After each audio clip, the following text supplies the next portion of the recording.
pagkatapos po ng buong araw na ito na kanyang tinakda sa pagsamba sa Kanya. At sa pribilehiyo na muli may bahagi ang salita ng Diyos, natin po exhortation this evening for the minister of the word is from Proverbs chapter 10. Tayo po naman ay nasa bahagi ng verses 23 to 25. And then, lalaktaw po tayo sa verses 27 to 30. Kaya naman po, inaanyahan ko po ang bawat isa na buklatin po ang inyong mga Biblia. Sa bahagi po nito ng salita ng Diyos, sabay-sabay po natin itong babasahin.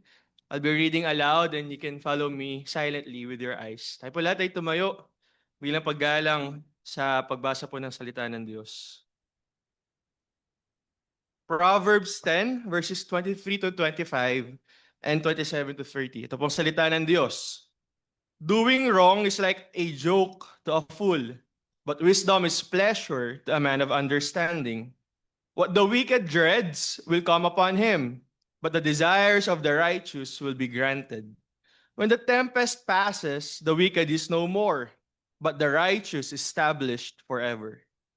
The fear of the Lord prolongs life, but the years of the wicked will be short. The hope of the righteous brings joy, but the expectation of the wicked will perish. The way of the Lord is a stronghold to the blameless, but destruction to evildoers. Lastly, the righteous will never be removed, but the wicked will not dwell in the land. Tayo po'y manalangin. Manaming Diyos, salamat po sa kapahayagan ng salita namin po napakinggan kayo na umaga, sa patuloy sa pagpapahayag nito ngayong hapon. Nawa po walang iba kundi ang mabuting balita, ang ebanghelyo ng aming Panginoon Kristo ang aming mapakinggan, maging comfort namin, aming mapapaalalahanan ng tunay na kaaliwan na meron kami, hindi lamang sa buhay nito, kundi sa buhay pagkatapos sa buhay nito. Kaya naman, sa iyo po namin pinagkakatiwala ang pag-aaral po namin ng iyong salita sa gabi na ito. Ikaw lamang ang maluwalhati. At alam namin ang para sa iyong kaluwalhatian ay siya naman ang para sa aming kabutihan. Sa iyo po ang kapurihan sa pangalan ni Kristo Jesus. Amen. Kayo po yung makakaupo na.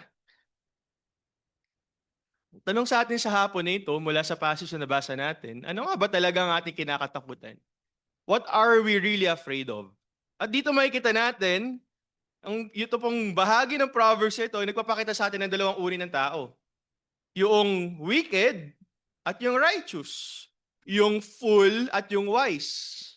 At dito makikita natin na hindi lang sila magkaiba sa kanilang outward behavior, ang pinapakita nilang panlabas, kundi makikita din natin magkaiba sila ng kagustuhan.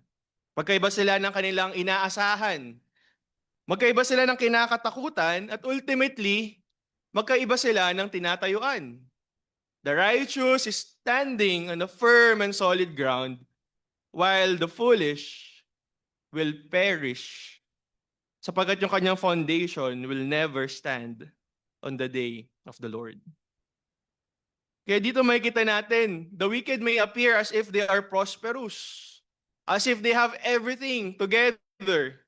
Makikita natin dito na parabagang secure yung wicked, siya established in his life. Pero ito yung sinasabi ni Solomon dito sa Proverbs. Tayo ay inaanyayahan na tingnan hindi lamang yung kung ano yung nasa harapan natin, kung ano yung nakikita natin na parang yun yung realidad, kundi makita natin ano ba yung beyond that is before our eyes. At ano yun? Yung katotohanan na ito. The wicked's desires will end in doom, but the righteous have an everlasting foundation.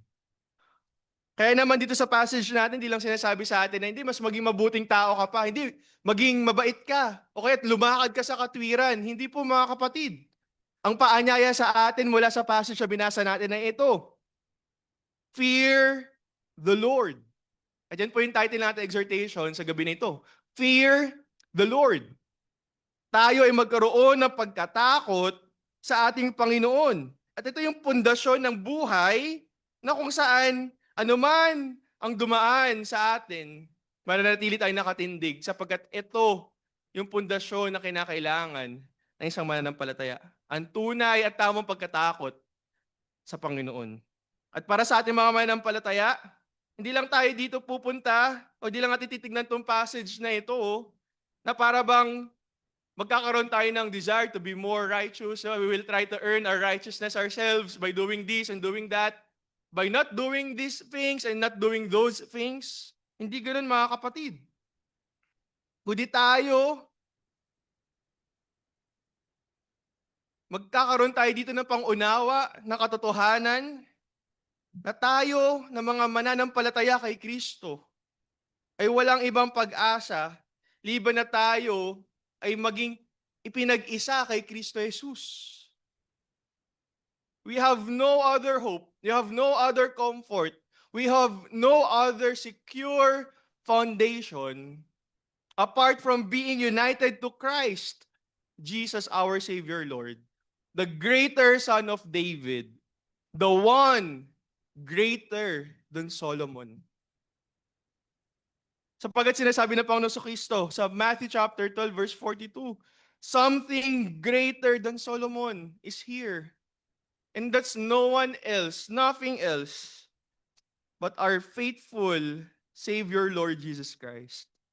Kaya naman dito makikita natin si Solomon, tinuturo niya sa kanyang anak yung katalinuhan, yung kaalaman. Pero si Kristo Jesus ay nangungusap sa atin with a greater wisdom. Kung si Solomon itinuturo tayo sa pagkatakot sa Diyos, ang ating Panginoong Hesukristo ay dinadala tayo sa ating Ama.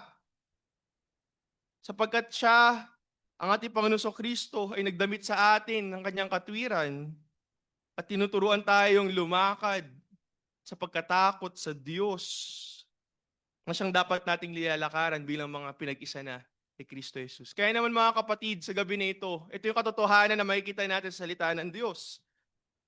Since we are in Christ Jesus, our sure foundation and firm stronghold, who is greater than Solomon, let us look to Him and walk in the fear of the Lord, trusting His preserving grace when destruction comes upon the wicked. And also let us not forget to faithfully teach them or faithfully teach that to our children as well. Sa Tagalog mga kapatid, yaman lamang na tayo ay na kay Kristo na, ibinilang na kay Kristo Jesus, ipinag-isa na kay Kristo Jesus, ang ating siguradong pundasyon at matibay na sandigan, na higit pa kay Solomon. Tayo ay tumingin sa Kanya at lumakad na may pagkatakot sa ating Panginoon, at tayo ay magtiwala sa Kanyang pag-iingat sa atin sa pagdating ng pagsira o pagwasak ng ating Panginoon sa mga masasama. At tayo din ay matapat na ituro ang pagkatakot na ito sa Panginoon sa ating mga anak na pinagkatiwala niya sa atin, na ating maturuan, magabayan, mapalaki ayon sa salita ng Diyos. At ito po mga katotohanan na ito is expressly obvious sa dalawang bahagi. Una, makikita natin in verses 23 to 24 yung undeniable desire. Undeniable desire. And then second and last, you can find in verse 25 and then verses 27 to 30 naman yung ultimate doom. Ultimate doom. Again, undeniable desire and the ultimate doom. Tignan po natin yung verse 23. Undeniable desire, our first point. And dito makikita na natin agad yung striking contrast, yung pagkakaiba nung wicked sa righteous, nung foolish dun sa wise. Ano sabi po dito ni Haring Solomon? Yung paggawa ng kasamaan para sa mangmang ay isa lamang katatawanan. For the fool, evil is just a sport. Walang bigat sa kanyang kalooban na gawin ang mga bagay na masama. Hindi kinakailangan siya ipilitin pa na gawin ang mga bagay na ito. Sa halip, may kagalakan niyang isinasagawa ang kanyang kasamaan. Ganun yung mentality, ganun yung disposition, ganun yung desire na hindi may kakaila na nagmumula sa puso ng isang mangmang na siya din namang taong masama. Kaya hindi lang siya dito foolishly wicked, he is also wickedly foolish in doing these things as if it's just a joke. Parang katatawanan lamang para sa kanya paggawa ng masama. He enjoys what God hates. Ito yung katotohanan. And his fundamental problem is this. Hindi lamang siya occasionally nakakagawa ng tawag nila bad choices, di ba? Minsan kasi may mga bad choices in life lang ako. Hindi, mga kapatid. His desires itself are disordered. His desires itself are disordered. In what manner? Iniibig niya yung dapat na kinamumuhian niya. He finds pleasure sa mga bagay na dapat he finds grief. He delights in what God condemns. Kaya naman, mahalaga ito natin sa ating mga sarili. Ano ba talaga yung aking dinidesire? What do I desire the most in my heart in this life? Sapagkat ipinapakita nito kung sino talaga tayo. At kung tayo ay mananatili sa kamangmangan dahil sa ating pagiging makasalanan, tayo magpapatuloy dun sa kasamaan na para bagang wala tayong pakialam, as if walang Diyos na magpaparusa dun sa mga kasalanan nating ginagawa. Pinapakita nito kung sino talaga tayo. Ang pinakamatindi pa dito, sabi ni Matthew Henry in his commentary, itong mga mapaggawa na masama, hindi lamang katatawanan sa kanila, yung paggawa na masama, hindi lang they find pleasure and joy in doing wicked things, they also jest when they are being reproved, when they are being corrected. Pinagtatawanan nila yung mga taong nagtatama sa kanila. Ganun kalala yung kamangmangan ng mga masasama at yung kasamaan ng mga mangmang. Na tinatama na, oy, tigil mo yan, mali yan. Anong gagawin nila? Pagtatawanan nila yung tao na yun. Ang KJ mo naman, para ka namang ano eh. Puro ka kasi punta doon sa church ng ganyan-ganyan. Diba? Baka lumagpas ka na sa langit. Ganyan yun natin madalas na naririnig ng mga klase ng pangungutya, pang-aasar. Kapag sila itinatama sa nilang kasamaan. Kaya naman mga kapatid, isa sa mga maaring makita natin aplikasyon nito sa ating mga buhay ay huwag nating i-despise. Huwag nating kamuhian, huwag nating pagpawalang bahala ang pagtutuwid ng Diyos sa atin kapag tayo nagkakasala sa pamamagitan ng kanyang mga itinalaga sa loob ng kanyang iglesia. Na kapag tayo tinatama, pag tayo itinutuwid, hindi tayo yung bigla na lang hindi magpaparamdam, kaya tayo pa yung galit, kundi sa pagpapakumbaba tayo matagpuan na may pagkapasakop, pag-amin sa ating pagkakasala, pagpapasakop sa disiplina nating Panginoon, to the officers that He has entrusted this ministry to inside the church. Sapagkat kung tayo ay magpapatuloy sa katigasan nating ulo, kung tayo magpapatuloy sa ating pagsuway sa pagtutuwid ng Diyos sa atin, na ine-impose sa atin through the church, pinapakita lamang nito kung sino talaga tayo at kanino tayo nabibilang. Hindi tayo kabilang kay Kristo Jesus, kundi tayo nabibilang sa mundo na ito. Tayo nabibilang kay Satanas. Tayo nabibilang sa ating kasalanan. Tayo nabibilang sa mga mangmang at mga masasama. Kaya pinapakita ng kagustuhan nitong mga tao na ito ang kanilang tunay na kalalagayan. Pero makikita natin dito yung contrast, mga kapatid. But the righteous is not so. In verse 24, nasabi ni Haring Solomon, but the desire of the righteous will be granted. Isa sa mga mapapansin natin dito, hindi sinabi nung sumulat ng Proverbs na yung mga matuwid ay wala nang desire. Parang kino-contrast na yung mga wicked, they desire wicked things. Diba? Yung fool, they desire wicked things. And then yung righteous, walang desires. Hindi, mga kapatid. Rather, pinapakita dito na yung desire ng mga matuwid ay nakatuon sa Diyos. Ang desire ng mga matuwid ay nakatuon sa kung ano yung magbibigay ng kapurihan sa Diyos na kanyang sinasamba. Sabi ni Matthew Henry sa kanyang commentary, their desire is towards the favor of God and a happiness in Him. Ang kagustuhan ng isang tunay na matuwid sa harapan ng Diyos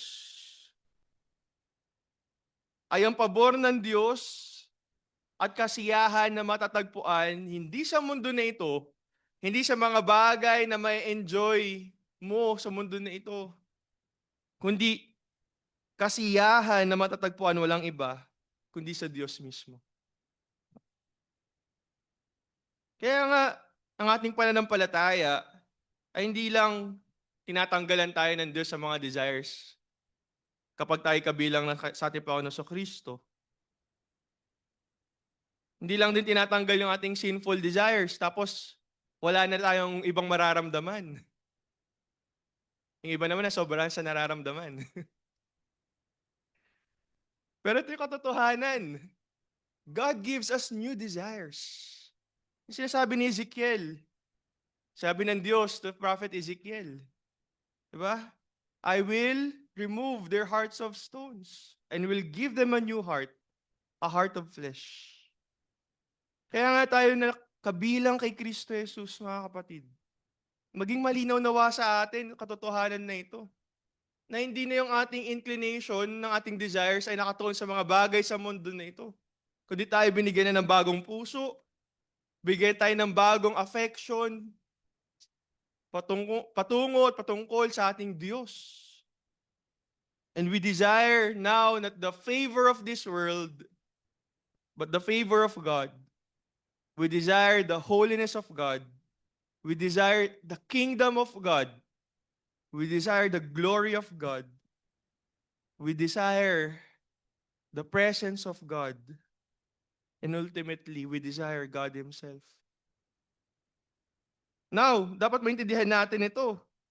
Not just because we desire God, dahil yun yung ating gustong gawin, at maging malinaw din sa atin ng bagamat tayo ay kabilang na kay Kristo Jesus, tayo ay nasa mundo pa rin na ito, hindi pa rin perfecto itong mga desires na ito.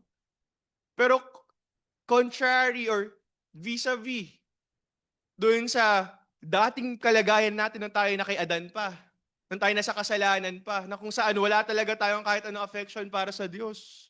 Ang ating kagustuhan ay taliwa sa kalooban ng Diyos. Ngayon na tayo ay nakay Kristo na. He has given us, He has planted us, in our hearts, these desires. Although imperfect because of sin, because of this sinful and fallen world that we live in.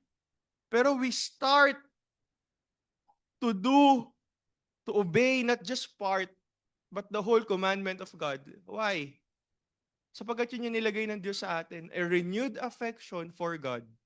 A renewed affection to serve Him, to walk in the fear of the Lord.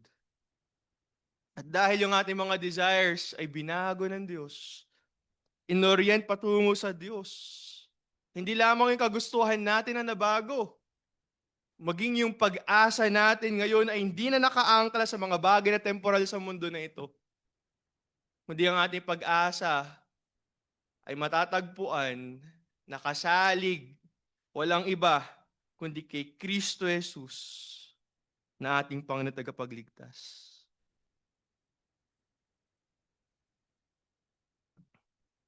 Kaya nga yung tanong natin, ano ang ating pag-asa? Ano yung ating comfort? Hindi ba tayo inclined to sin? Hindi ba tayo is so bent inward that we cannot find anything? Or we are so bent inward that we always try to find something in ourselves. Pero kailanman hindi natin ito matatagpuan.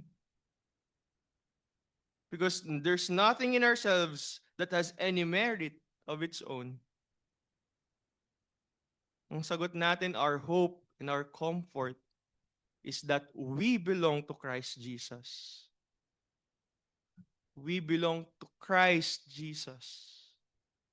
Not only in this life, but also in death. Not only in the body, but also in the soul.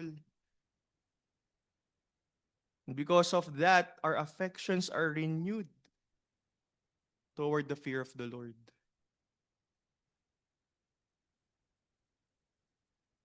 Dito po sa passage nito, makikita natin si Solomon, tinuturuan niya ang kanyang anak. Tinuturo niya sa kanyang anak na asamin mo, i-desire mo yung karunungan. Ang i-desire mo ay yung ikaw ay magkaroon ng pagkatakot sa Panginoon. Pero gaya na sabi ko kanina, someone greater than Solomon has come. Kaya dito makikita natin, hindi lang tayo tinuturuan ng Panginoon sa Kristo at sinasabihan na ito yung righteous desires, ganito yung gawin mo. Hindi lang natin siya moral example, mga kapatid. Kundi ang Panginoon sa Kristo mismo ang nagbigay sa atin ng bagong puso. Nagbigay sa atin ng new object of our desires. Bakit? Sapagkat kay Kristo Jesus, meron tayong katuwiran. Dinamitan na niya tayo ng kanyang katuwiran.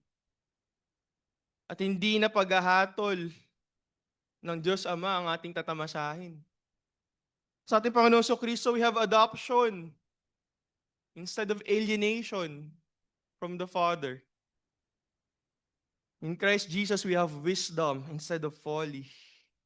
In Him, we have a sure hope instead of a perishing expectation in this life. Mga kapatid, do you still find any value in the things of this world? Do you still find any value in what this world can offer you? Tandaan natin what it can offer is only temporal. Panandalian lamang. Kasiyahang magwawakas din. Hindi lang magwawakas, kasiyahan na kung ito'y taliwas sa kalooban ng Diyos, ay parurusahan ng Diyos sa kanyang muling pagbabalik. Ang tanong, what do you desire the most in this life?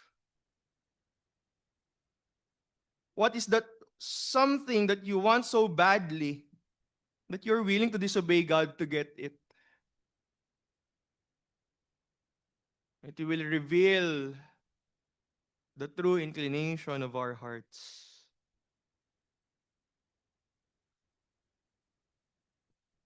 If Christ is our treasure, then obedience to Christ will become more precious to us than the treasures we might gain through disobedience to God.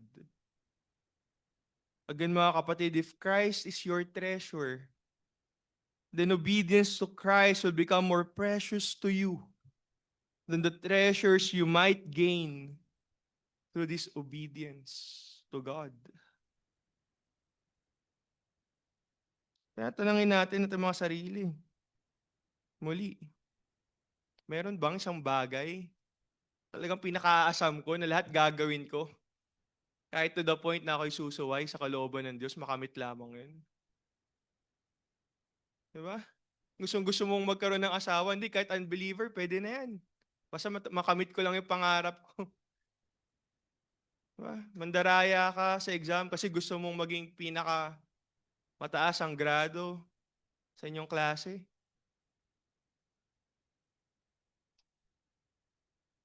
Mandaraya ka sa time in at time out mo kasi gusto mo yung pinakamaraming tulog sa lahat ng empleyado.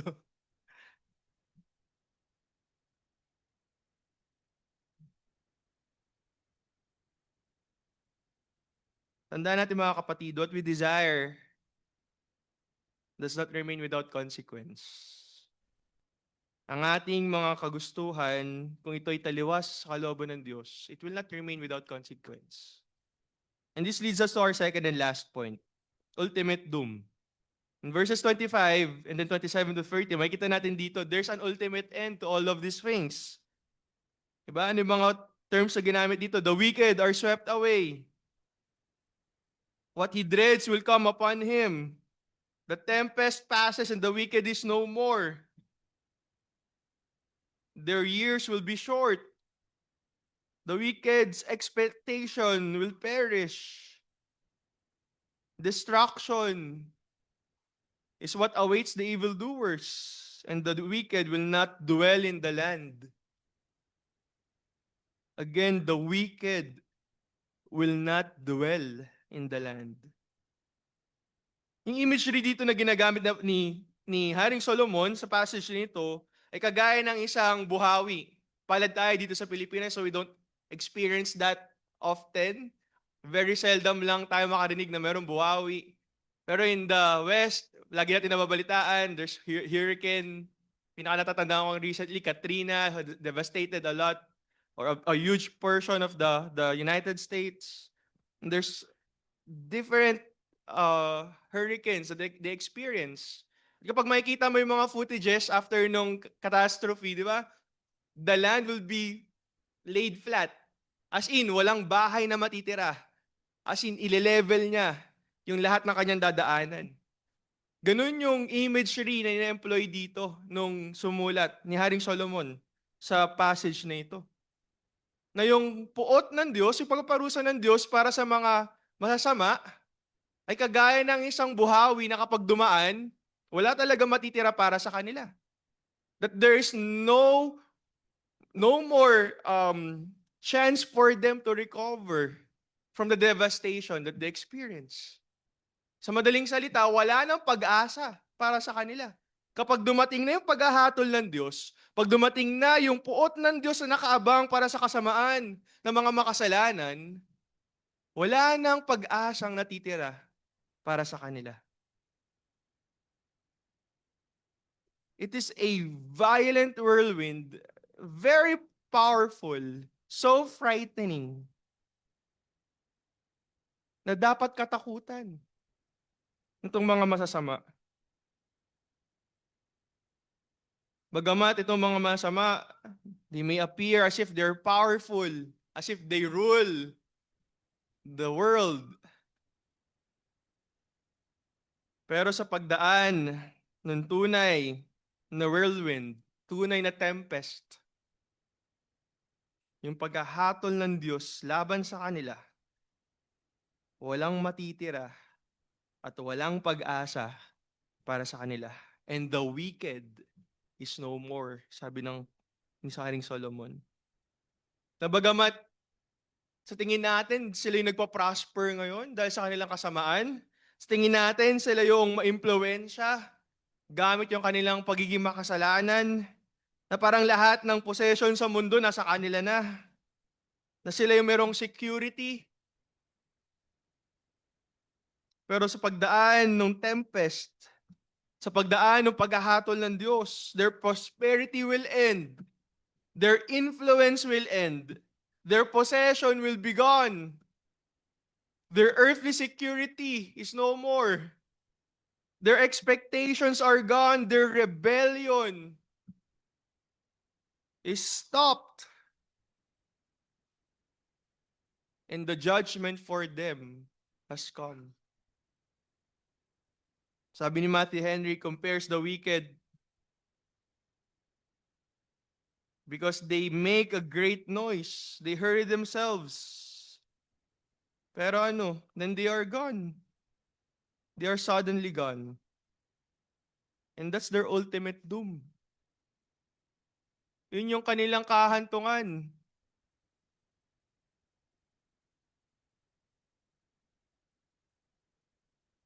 Wala na. Walang pag-asa. No way to recover from what they have lost. But the righteous have an everlasting foundation. Ang mga matutuwid, ito yung contrast. The wicked are swept away, but the righteous stands. Why? Hindi dahil ang mga matutuwid ay mas malakas kaysa dun sa mga masasama. Hindi rin dahil sila ay morally superior by nature. Hindi rin dahil sila ay mas successful sa pag-secure ng kanilang mga sarili. Kundi ang sinasabi ng passage natin, because their foundation is everlasting. They are established forever. Bakit? Sapagkat hindi lamang sila tinutulungan ng ating Panginoon to build their foundation, kundi dahil si Kristo mismo yung kanilang pundasyon. At kung si Kristo ang pundasyon, Si Kristo yung matibay na sandigan, siguradong pundasyon na meron ng isang mananampalataya. Ito ay magtutulak sa kanya sa pagkatakot sa Diyos. Mga kapatid, the fear of the Lord does not make a believer insecure. Or the fear of the Lord does not make a believer apathetic about his security. Kundi, yung fear of the Lord is where true security is found.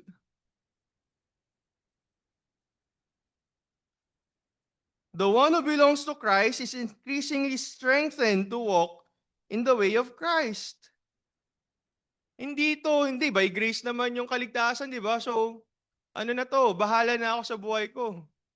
Yan naman yung palaging binabatong maling pagkakaunawa ng mga taong hindi naiintindihan kung ano ba yung kaligtasan na ino-offer ng ating Diyos pamagitan ni Kristo Jesus. Yung mga nagpipilit na hindi, yung kaligtasan ay by works kasi kailangan may fruits na napuproduce. Tama naman yun. Pero yung kaligtasan ay hindi natin ma-earn.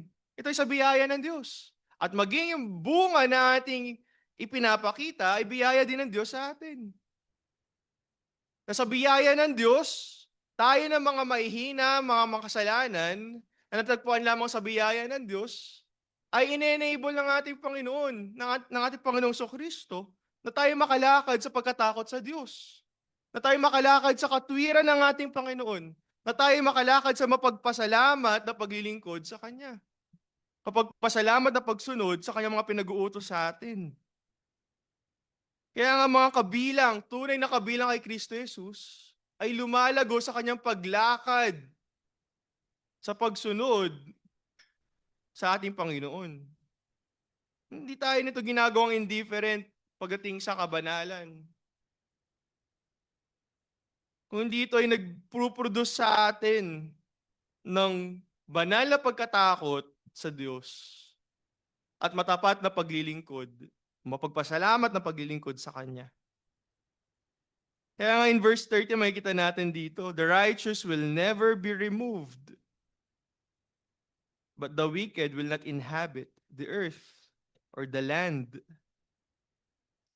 Ito yung final contrast, mga kapatid, dito sa passage na meron tayo. Iniisip ng mga masama, hindi, established na ako eh. Pero nasabi dito sa ating passage, they will not remain.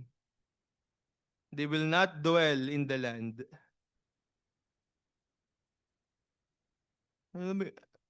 Itong bagay na ito, mga kapatid, hindi lang to basta sila'y pinalayas, in exile. It talks about the judgment of God against them.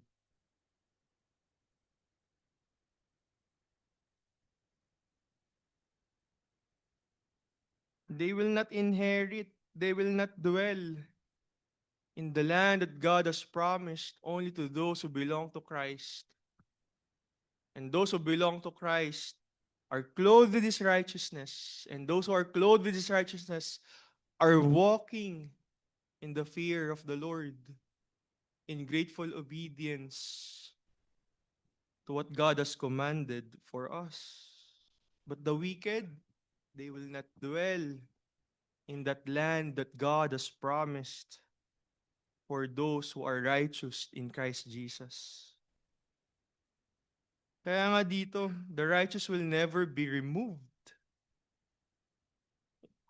Because their security is not ultimately earthly.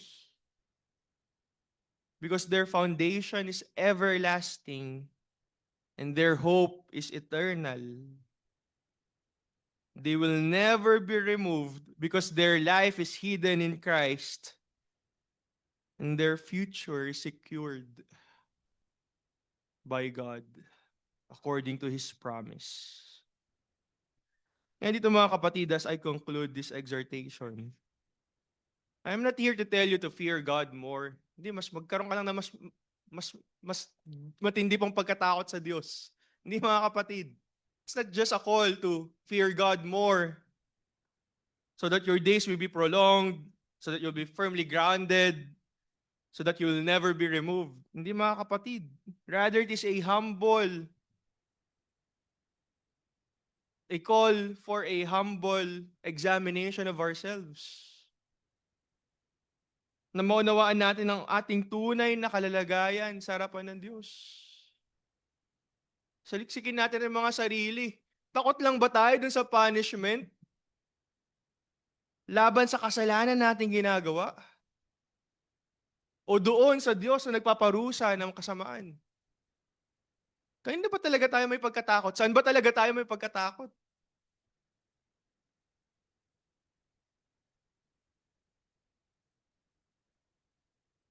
Kinakatakutan lang ba natin yung impyerno na pagdadalan sa lahat ng paggawa ng masama? O tayo ay may tunay na pagkatakot sa Diyos?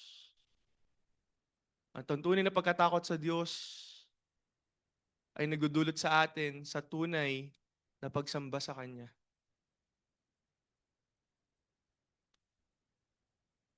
Mga kapatid, yaman lamang na tayo ay kabilang na kay Kristo Jesus. Ating matibay na pundasyon at siguradong sandigan na siyang nag-iingat sa atin sa pagdating ng paghahatol ng Diyos sa lahat. Dapat malaman natin na tayo ay natatago sa katwiran at perpektong pagsunod ng ating Panginoong Kristo. Since we are now united in Christ Jesus, our firm foundation and our secure stronghold, who holds us fast so that when the judgment comes to all, we are hidden in His righteousness and perfect obedience.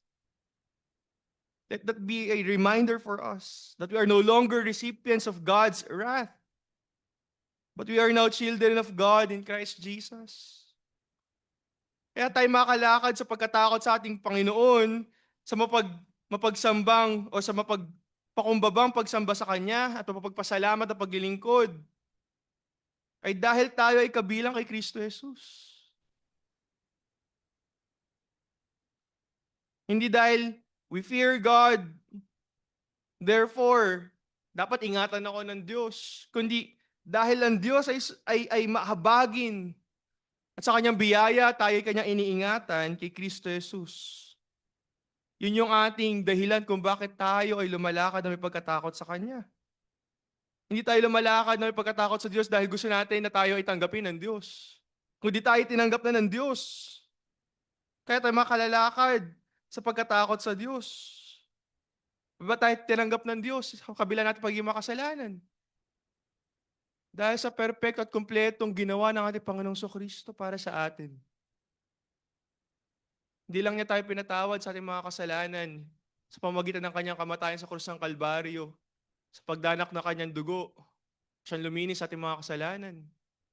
Kundi sa kanyang perpektong pagsunod sa lahat ng inuutos ng Diyos sa kautusan. He earned the righteousness that we can never earn for ourselves. And He clothed that righteousness to us. One of the things that I learned in our Christology class is that how being in Christ is contrasted with being in Adam. Being in Adam, di ba? He is our federal head. And being in Adam, we sinned as if we were in the garden when Adam ate the fruit of the tree of the knowledge of good and evil. As if tayo yung gumawa ng kasalanan. Ganun ipinasa ni Adan yung kasalanan sa atin. That's how our sins are imputed to us. Hindi lang siya basta namanan natin genetically. But in view of that covenant that God has with Adam, in view of Him being our federal head, our representative, nung kumain si Adan, kumagat dun sa bunga na iyon na pinagbabawal ng Diyos sa kanilang kainin, as if tayo ay nandoon. Pero, in contrast doon, tayo na kay Kristo. In Christ, because Christ is our federal head. Because Christ is our representative. When Christ obeyed all God has commanded, it is as if tayo yung sumunod sa pinag-uutos ng Diyos. Kaya tayo mayroong katuwiran sa harapan ng Diyos. If in Adam, it is as if it is also disobeyed God's command to Adam. In Christ, it is as if tayo yung sumunod sa kung anong sinunod, tinupad ng ating Panginoong Kristo. Kaya naman, wala tayong ibang tugon, mga kapatid. Kundi tayo ay lumakad na may pagkatakot sa Diyos, may pagsamba at mapagpasalamat na paglilingkod sa Kanya.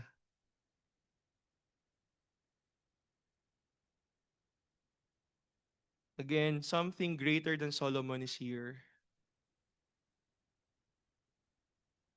Hindi lang tayo tinuturuan ni Kristo Jesus, kundi si Kristo Jesus mismo, yung ating katuwiran. He is our everlasting foundation. He is our stronghold. He is the one who preserves us.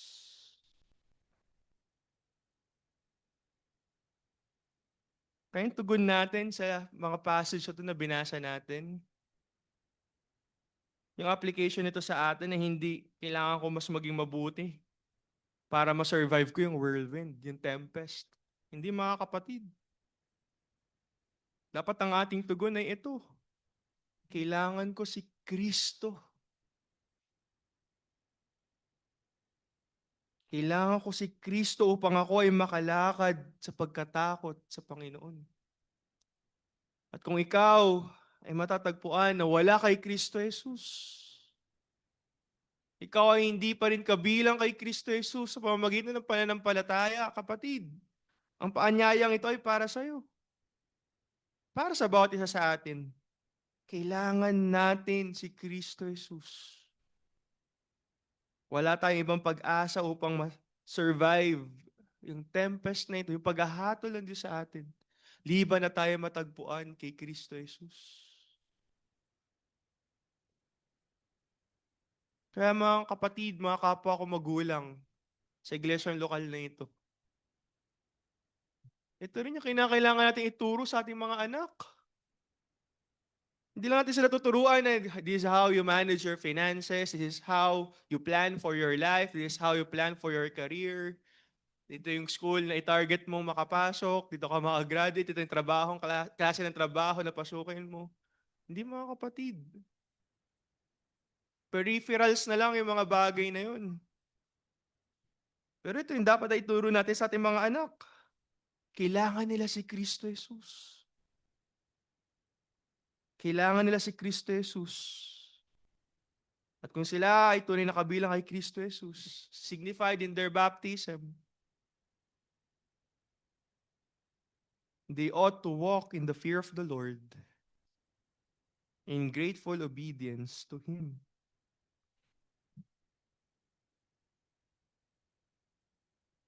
At paano ito matututunan ng ating mga anak, mga kapatid? Mga kapwa ko magulang sa kongregasyon na ito. Paano natin ito mapapakita sa kanila? Nawa ito ay nakikita nila sa atin.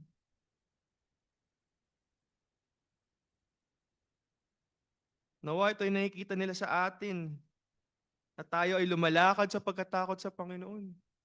At tayo babangon tuwing araw ng Panginoon, kahit masakit yung katawan, kahit puno ng problema, tandaming bagabag at suliranin sa buong isang linggo.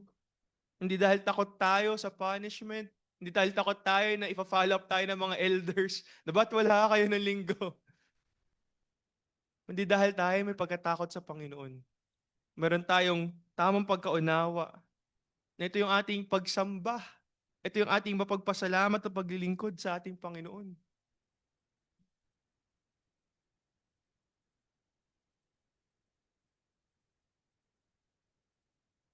Kaya mga kapatid, mapaalalahan na tayo muli ng salita ng Diyos sa gabi na ito. Yaman lamang na si Kristo Jesus ang ating tunay, matibay na pundasyon, matibay na sandigan, higit kay Solomon. Tayo tumingin sa Kanya, tayo lumakad sa pagkatakot sa ating Panginoon, tayo magtiwala sa kanyang pag-iingat sa atin, na sa pagdating ng paghahatol ng Diyos, pagdating ng pagsira ng Diyos sa lahat ng mga makasalanan, tayo ay kanyang iingatan. Tayo ay mananatili, hindi dahil sa ating sariling kalakasan, hindi dahil sa ating sariling katwiran, kundi dahil tayo ay ibinilang na kay Kristo Jesus na ating matibay na pundasyon. At nawa ito rin ang ating ituro na may katapatan at may kasipagan sa ating mga anak. Kasi tingin natin sa kanilang murang edad, hindi nila maunawaan. Pero nawa tayo ay kahabagan ng Diyos, bigyan ng katalinuhan, ito ay maipaliwanag sa kanila na may kalinawan, na walang ibang pag-asa sa mundo na ito, liban na tayo ay matagpuan na kabilang kay Kristo Jesus. Tayo po'y manalangin. Manaming Diyos, salamat.